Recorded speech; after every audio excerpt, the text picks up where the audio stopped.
Today we are exploring the mystery of spiritual rebirth, and this suggestion comes to us again from our friend in South Africa, Lasagna.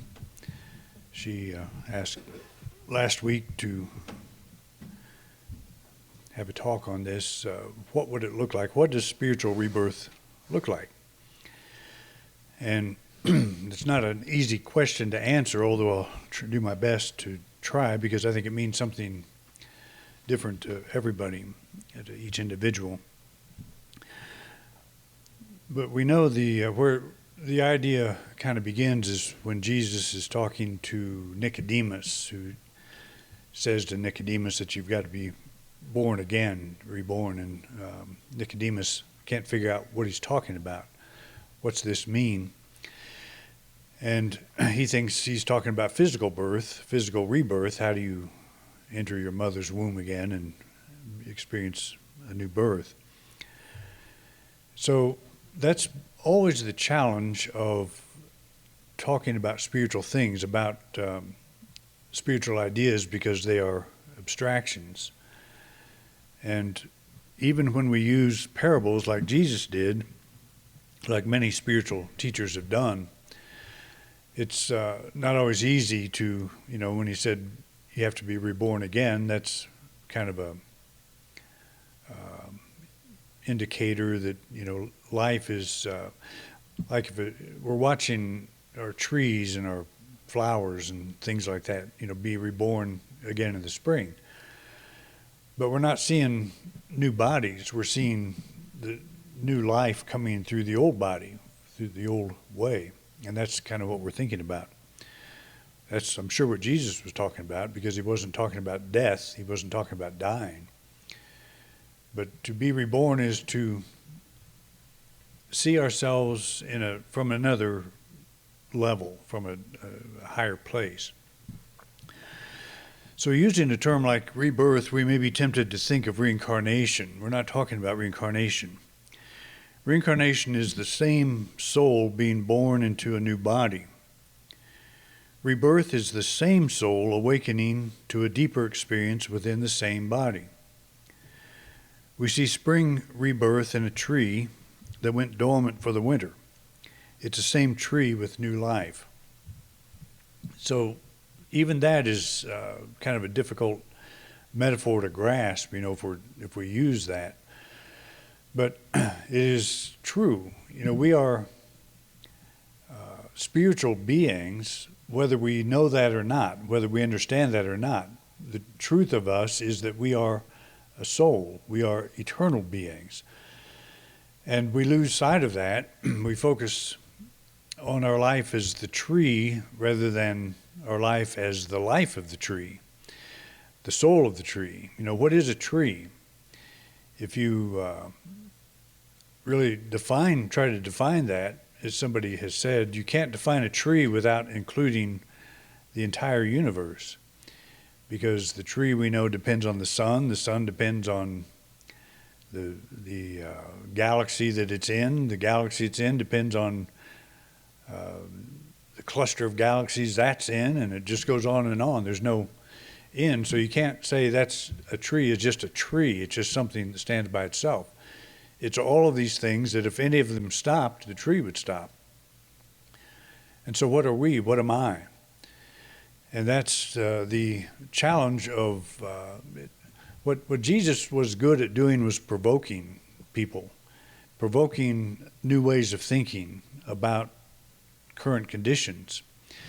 And I could imagine, too, when he would talk about things like the kingdom of God being like leaven in bread, or being like, fishermen coming in and sorting their catch, keeping the ones that are good and throwing back the others. He's relating something to things people do every day. And so I think part of his thinking was that when you do this every day, you'll remember what I was saying. You'll remember what I was talking about.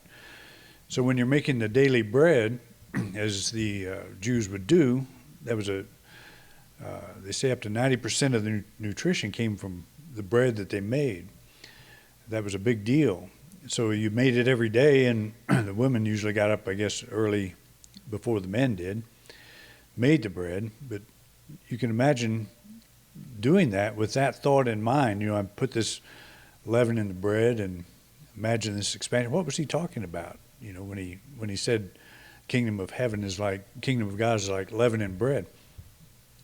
It's giving everyday examples so that when you do those things, you'll think of this bigger picture. And in a sense, that's a door to a spiritual rebirth. It's a door to a new way of thought, doing the same task, but thinking of it from a different way. And the more I talk about this, and the more that I just explore the teachings of Jesus, the more I think he was not trying to turn everybody into a mystic. I think he was one, and he was coming from that understanding of his oneness with God, but he was dealing with people on a very basic level. Change your mind, you'll change your life, kind of thing. And that's not the top of the pyramid that we're after, but it's certainly a step up. A lot of people don't understand the difference or the connection between the way they think, the words they use all day, and the attitude they hold, and the quality of life. There's a lot of people that just don't make that connection, and they, look for ways. That's why the people Jesus was probably talking to, for the most part, were, as I've said, they were in the peasant class. They were struggling. They were struggling to survive. And when we are in a struggle to survive, we tend to look outside of ourselves for a Messiah, for an answer to come. And that answer is obviously not here now, so it must be on its way, or, it must somehow, it's disconnected from me, and so I look for this Messiah.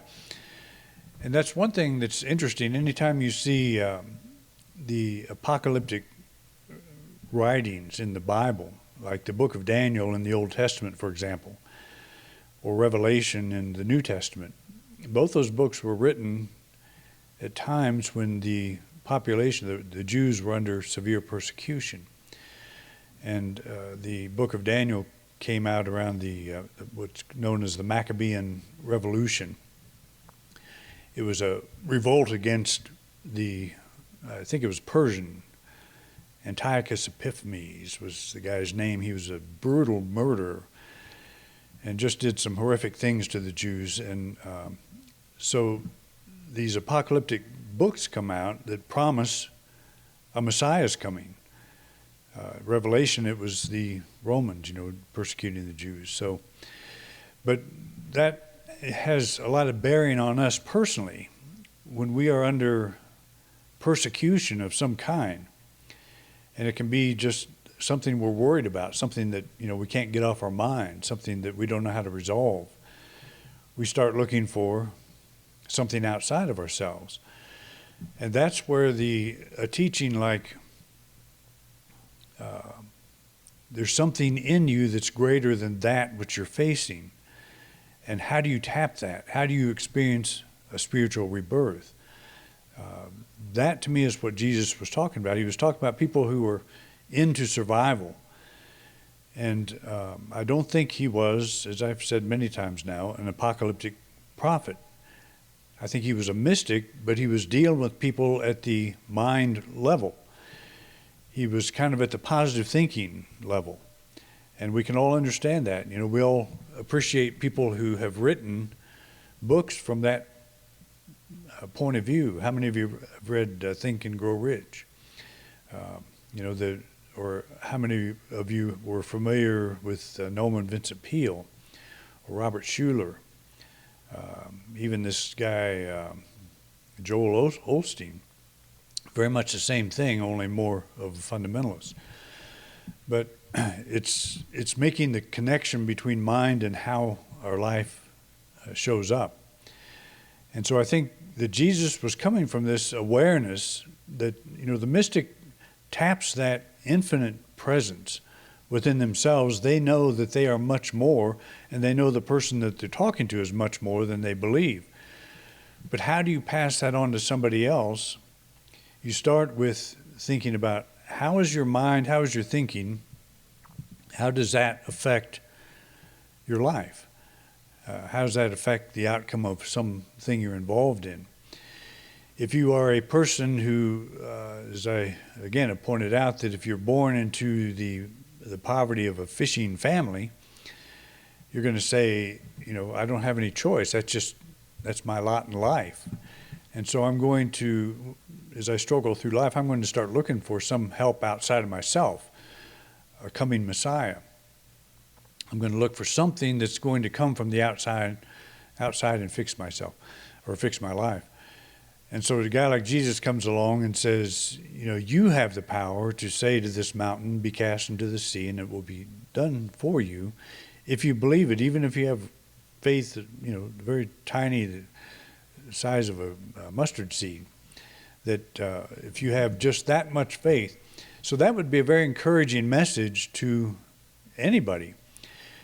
And I think the moment any of us change our mind even slightly, it changes the way we experience whatever it is we're going through. You can get your second wind, you can get a breath, your second breath to go into this situation, whatever it is, and say, I can do this, and will do this. So while I believe reincarnation has a place, the thing we're most interested in is spiritual rebirth. Like the tree, we want to learn how to experience a current situation in a new way. This, I think, was the essence of Jesus' ministry. He was trying to help people cope with the challenges of daily living by teaching them to experience these challenges from a higher perspective. And again, that's a difficult thing, especially if you are emotionally caught up in the problem, and you more than likely are. That's why it's a problem. If you weren't emotionally caught up in it, it wouldn't be a problem.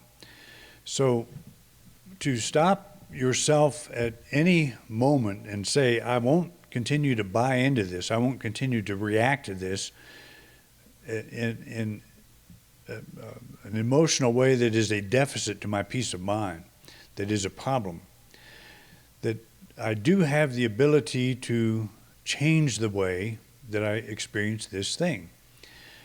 And not only do I have that ability, I now exercise that ability. And so that's spiritual rebirth. The tree that goes dormant for the winter is not bringing on anything new.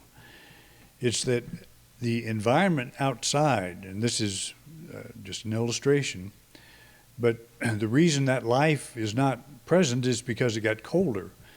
Because, the tree is hooked to the sun, and the sun hooked to the earth, and the earth is hooked to the sun. And the earth has this wobble thing. It's not, doesn't spin exactly in a circle, it wobbles.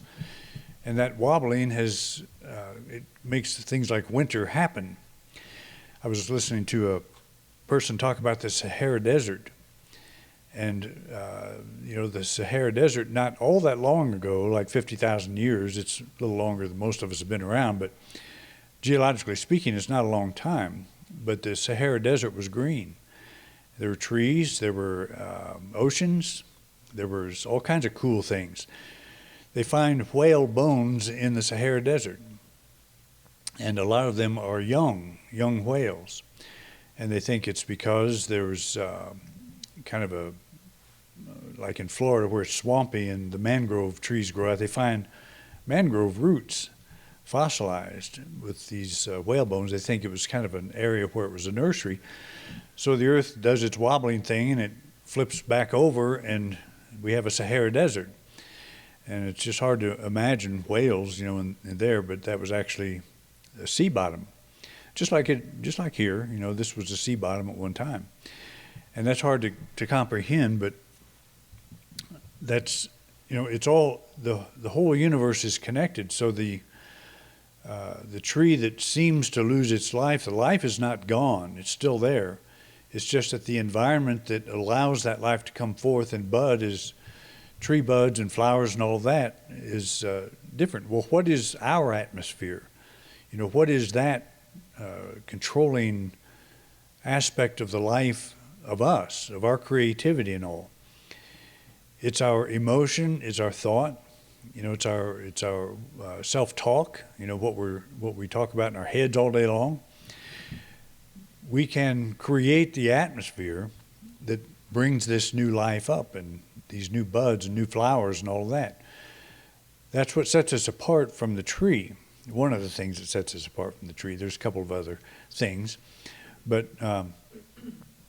the tree really has no choice. It's in a certain place. We do have a choice. We can put on a coat. We can make choices that enable us to go out into the weather. We turn our furnaces on or whatever we do to cope with that, which the tree doesn't do. The tree just lets the life go, and it looks like it's dead. It's not really. It's still an avenue through which life can flow. Well, when we're having a challenge, we're still the avenue that life can express in a new way. And that would be spiritual rebirth. And the spiritual rebirth would be to recognize that truth, recognize that reality. That by changing the way I think about this situation, myself, and all whatever's going through my thinking at this point, I can allow that new life to come back, to come up through me. And how does it come up? It begins to express as inspiration, new ideas, new creativity. It's we don't know how all the many ways it can come forth, but this is the tax season, and maybe some of you are not so concerned about it. Maybe others of you are, and it's a big relief when it's over. I don't like tax season. The life in my tree kind of goes down and goes someplace else as I get all that stuff together. And of course, now I've hired, I used to do it all myself, but Beth and I would do it. But I've hired somebody to do it now, but still you have to gather everything, it's just not daily normal stuff. So that seems like an issue. Well, it's really not. When you stop and think, okay, what do I need to do today? What can I do today? What is the problem here, if there is a problem? Just kind of this lingering shade that's hanging over me. What is that? It's a thought. It's emotion. It's agreement to allow yourself to drop down into a level of experience that you don't necessarily want. And is it mandatory? Yes, taxes are mandatory, but is that feeling that goes around the taxes? What are the two things that are certain? Death and taxes. Well, we're challenging death now because we're coming to understand with this near-death research, there's no such thing as death. So we got that one dealing. We've dealt with that one. We're trying to get rid of the tax thing now. So let's work in that direction. But what is all that? Just anything that we're going through that pulls us down, that drains the life from us. We're creating an atmosphere through our thought and through our emotion. It doesn't change anything other than how that sap is flowing through us, how the sap of life is flowing through us. And we can actually drive it down where we feel totally powerless, over whatever it is we're dealing with. And it can just be a thought. It can be an emotion that we've tapped into and we've said, I don't have any choice but to be in this. And Jesus is the kind of teacher that would say, yes, you do have a choice. That is not just because you're born into the family of a fisherman doesn't mean you've got to stay there all your life. Or it doesn't mean you have to stay in that attitude. It may be that, a guy's getting up every day, going fishing and just hating his job, hating what he does. And maybe Jesus is saying, you don't have to hate what you do. You can actually begin to affirm that this is a wonderful opportunity to let my light shine, to be all that I can be, to express the highest and best that's in me. Change the way that we do. I've shared that with you before on the building project that I used to be on, the building job I used to be on, where I started showing up early and meditating, opening myself to new possibilities, and prove to myself that I can be in the same place, but I can be in a different place while I'm in that same place. A different place mentally and emotionally and spiritually. That's spiritual rebirth. It's not changing the world, it's changing the world as I'm perceiving it. And that's a big deal. We've all been in situations that we did not like because we felt negative, like they would never end. Then the time came when we could see the light at the end of the tunnel. At that moment, the challenge did not seem so big, and we may have even wondered why we made such a mountain out of it. Have you ever had one of those? Maybe it was a job you didn't like, and you thought, I don't want to get up one more day and go to this, and then new job offer comes along, you change, and you get to the end of it. Not so bad, that wasn't so hard. It's there's something. It's sort of like getting your second wind in the race. If any of you've ever, like Trevor, run a race, you get toward the end of the finish line, you get, your second wind. You can put out a little bit more. It's been so long since I've done that kind of thing, but I used to be in track and all that kind of stuff and know what that's like. But that second wind, where does that come from? It's that sap that's in the tree. It's been driven down by a thought. I've got a 2-mile race to run, so, that sap gets kind of low till you get to the end and you can see the end. You can see the light at the end of the tunnel, and you get this burst of energy. The human experience itself can feel like an insurmountable burden. But what if we suddenly realized our time here is really just a flash in the pan? What if we knew this was but one of our many incarnations? This flash of insight is a kind of spiritual rebirth. It is a glimpse into a larger context that puts our present experience in a healthier place. Such insight is empowering, a great source of the second wind. How many of you think you've been here before? Several. I think I have. I just don't remember it. I don't remember a lot of where I've been, even in this life.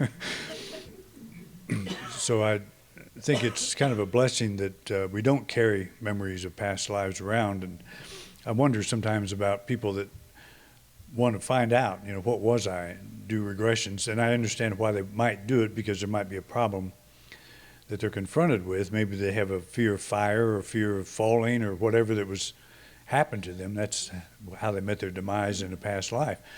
I can see the value in doing something like that. But also what I recognize is I'm a little bit over 70 years old. I'll be 71 my next birthday. And I don't know how I got to be there. It's like that doesn't even seem possible. I still think in terms of being 35 to 40 years old, even 50 seems young. Troy looks like a youngster to me. But it's the time just, it's like a flash. And where does that go? It doesn't go anywhere while you're doing it. While you're on that long road, it seems like it'll never end. I do remember times in life when we were going through some struggle in church or some thing, outside of church, doesn't matter, just whatever issue it was, when you're in it, it seemed like it's never going to end. And you just take one step at a time and one step at a time, and then pretty soon you get to the point where you see the end. The end comes, and it just seems like a flash. And so if you think the quality of life that I wasted while I was doing that, while I was going through that, and I don't like to think it necessarily is wasted, but it could have been better. Do challenges mean that we have to feel bad?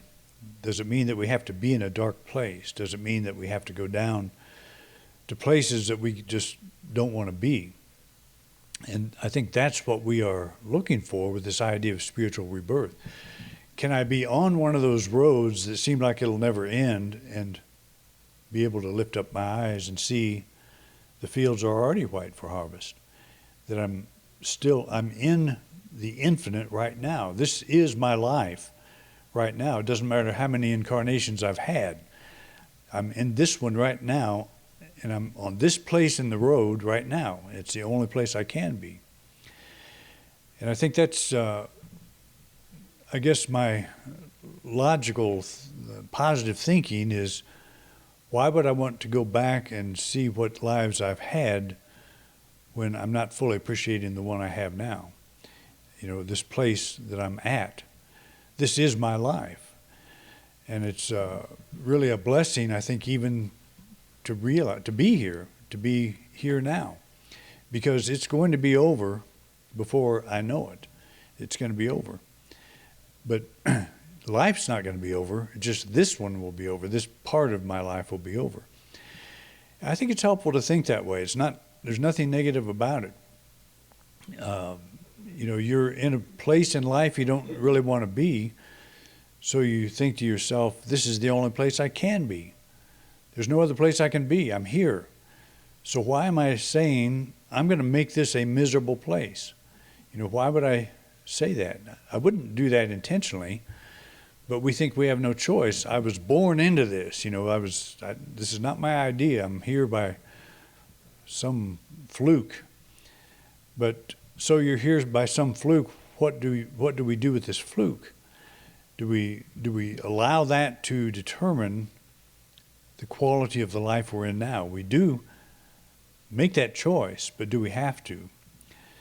So spiritual rebirth would be saying to myself that the fullness of life is here now. You know, when I'm on the end of that tunnel, the end of that road, and I feel better and I'm more creative and more excited and can think about other things, well, that opportunity is here now too.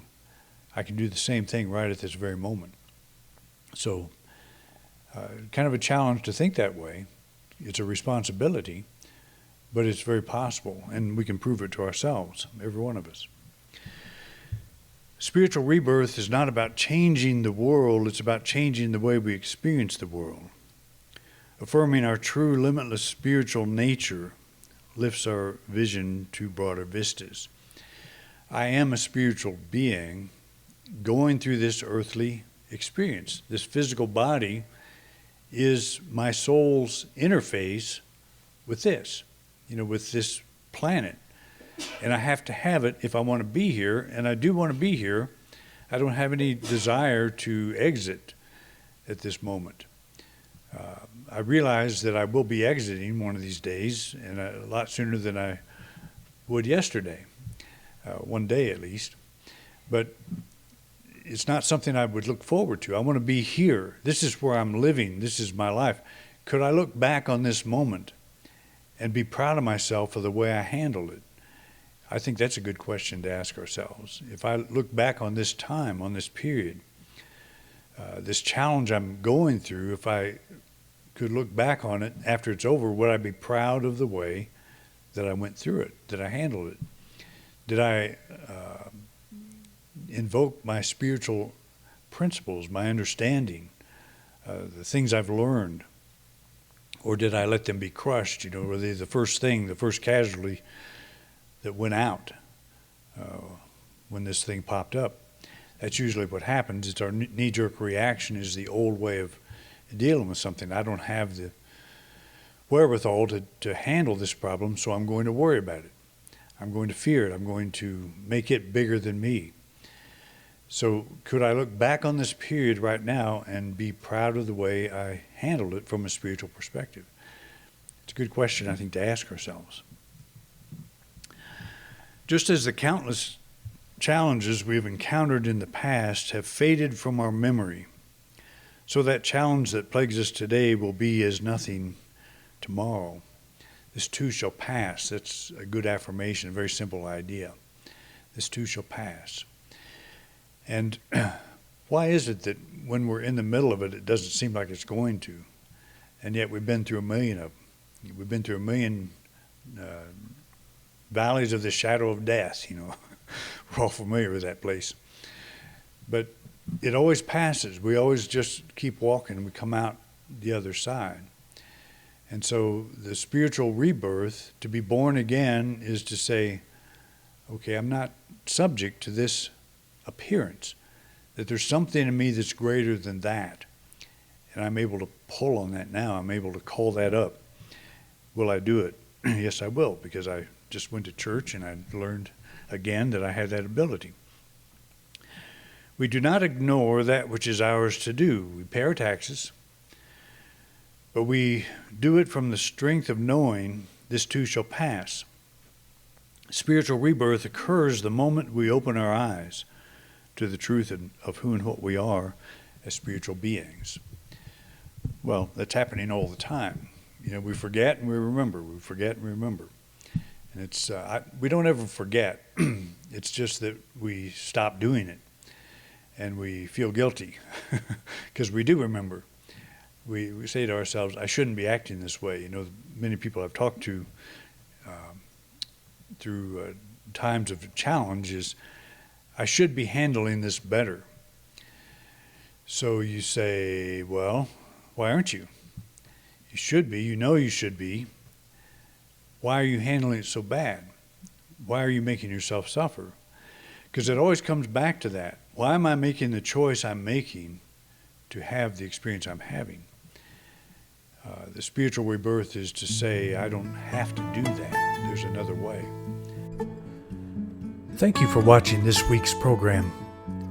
If you enjoyed this video, please share it with others.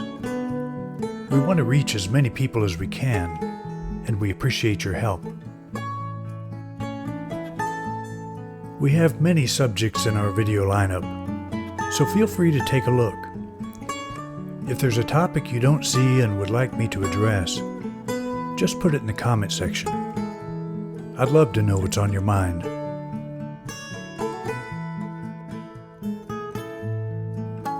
Thanks again for your interest in independent unity, and have a wonderful week.